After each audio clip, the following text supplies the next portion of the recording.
to the panel. I have a conceptual impasse. I seem to can't get my head wrapped around the idea of prescribed drugs from a parent's point of view in the data. How, I'm not sure if it's a cultural thing, it's because of TV. Even though you see the anesthesia, it has all these side effects. But when you talk to parents, they will give a prescription drug really easily, knowing the side effects. But when you talk to them about marijuana, something about fear comes in. And I wanted to, hopefully, someone have an answer of how to wrap their head around this to explain it to other people, the disconnect there. Because I believe there's a disconnect between prescribed drugs and medical marijuana. It seems to be two camps. So just my personal opinion is that I think that parents are afraid, as you've heard, and that when a doctor prescribes something, the parents gets to feel as if they can safely abdicate responsibility. The doctor said it's okay, so it's okay. Always for the young people, then all the rest of the factors come into play. Also, I mean, the notion of medication versus a drug, which we all know that there is no distinction there, but out there. But I also think that parents are struggling with, and by medication, I'm assuming maybe you're talking about the stimulants and the ADD and ADHD drugs. Well, really anything from, for asthma, putting something up your nose that you get in the Long's drugstore. I mean, just the whole idea that because it's in a retail outlet, maybe my question is not clear enough. There seems to be a real disconnect of people saying, okay, it's prescribed, or the commercial on TV says it's okay, therefore it's okay. But medical marijuana is still, I'm not sure if it's an educational or cultural, I'm not quite sure why there's such a disconnect. People are so against it. Is there any data in the questionnaire that speaks to that? I'll say something about that. I think one of the issues is if you're talking about a parent, why would a parent pursue something, prescription drug versus medical cannabis when they know the side effects of one versus the other? And I think one of the things that might be going on there is this broader idea of what is a good parent. So what does a good parent do? Well, when a doctor says your child is sick and needs this drug to make them better, a good parent follows that advice and gives it to them. If a child or an adolescent wants to use a natural herbal that has this really heavy-handed connotation and you let them do it, you're a bad parent. And so I think a lot of it goes back to that. And what do we want our neighbors to think about us? And what do we want this PTA group to think about us? And what do we want our parents to think about how we're raising our children? And there's still that idea that doctor prescribes it, good parent. Recreational drug, bad parent. So I think that has something to do with it. So is there a strong argument to sway the parents? I think it's just getting out the actual information is a big important thing. As Marsha was talking about, there's still these misperceptions about addiction and about smoking and those things. But I think it's also going to take a change on the broader sociological front to where you're not a bad parent anymore if you support your adolescent using medical cannabis. And while I was doing research at Berkeley Patients Group, I did see one instance of a minor coming in with a parent to the dispensary. Thank you for your time. So we'll take these last two and then we have to close. I'm just up here to Be brief. make sure he gets the question right. The other item too, I think CPS has a lot to do with what's going on with parents not allowing their kids using medical marijuana because people are losing their kids for that. My question has to do with a cultural and messaging issue, which is that it's like, say, my parents' generation, and I'm not speaking generation from you guys, they grew up with reefer madness as the thing.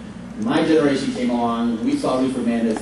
Some of us thought it was funny, some of us thought it was harmful, but some of us thought it was funny, and so it was reincorporated. But our generation came up with Cheech and Chong, where marijuana was, they're silly, but they weren't dangerous, like the famous scene of Cheech is in his car and he says, out by driving, and the guy says, you're parked.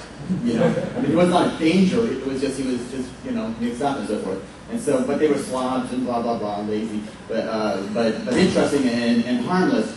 But now, the thing is that your generation, from what I see, is going up two different things. You've got the ONDCT ads, which are just weird psychobabble with heavy-handed propagandistic imagery connected to it. And then you got weeds, which to me started off the first year as something I thought, well, this is great. It's like, the will and grace of marijuana. This mom, she needs to get by, she's growing marijuana, and she's got her friends, and they put marijuana, and great. Now, if you've been following the series, you know that everybody's life has fallen apart, that the marijuana has leaked throughout society, that she's involved with international drug cartels and all sorts of heavy-handed stuff, and heroin has come up into it, and also everything bad that they could stick into the show. It's so fun to watch because it's a soap opera, but my question really is about how our young people respond to this. You know, because I don't see, weeds is not the harmless Cheech and Chong humor anymore. You know, you've got, you know, we're back to Reefer Madness. And so I just like a little input as to what this current thing and where are we going next, because part of what we're doing with the West Coast Week is we're trying to make people realize that we're just normal people with normal concerns, and then we watch Weeds and we think, oh my God, it's the opposite of what we're trying to do. Well, it's not all weeds in that direction. We do have popular movies today like Pineapple Express and Harold and Kumar. And Harold and Kumar did a good job of trying to address racial stereotypes and prejudices. So, and I haven't seen the third or fourth season of Weeds.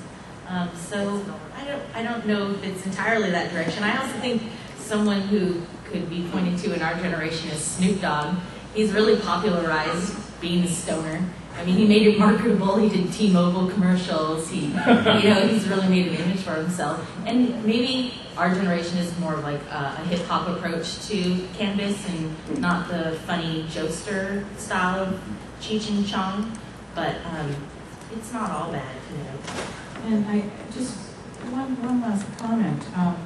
I think that what it has been a great boom for our movement is the involvement of SSBP and the college chapters of NORML, because what that says is that, yes, we acknowledge that marijuana is illegal. I mean, I'm still not clear on the definition of the title of the panel.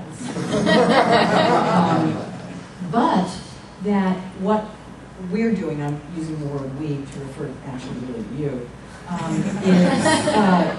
is trying to change the laws, is to being proactive, being productive about what to do.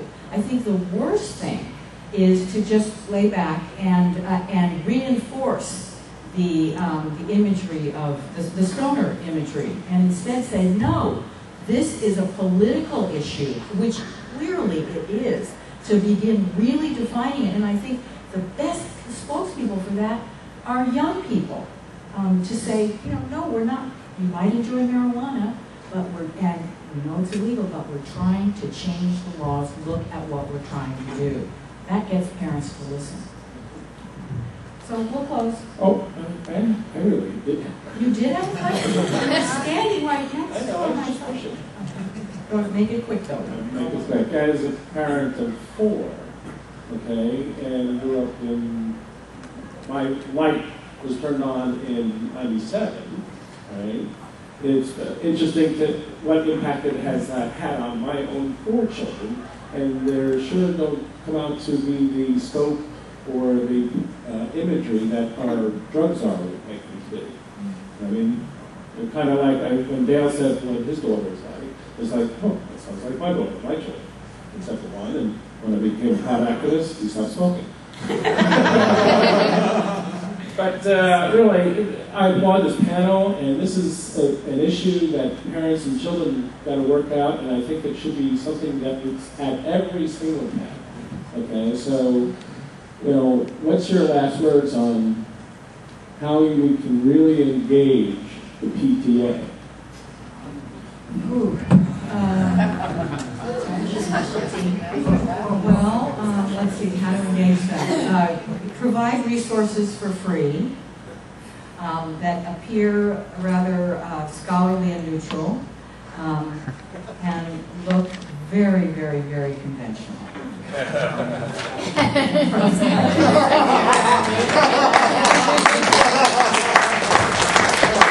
Hey, children, look at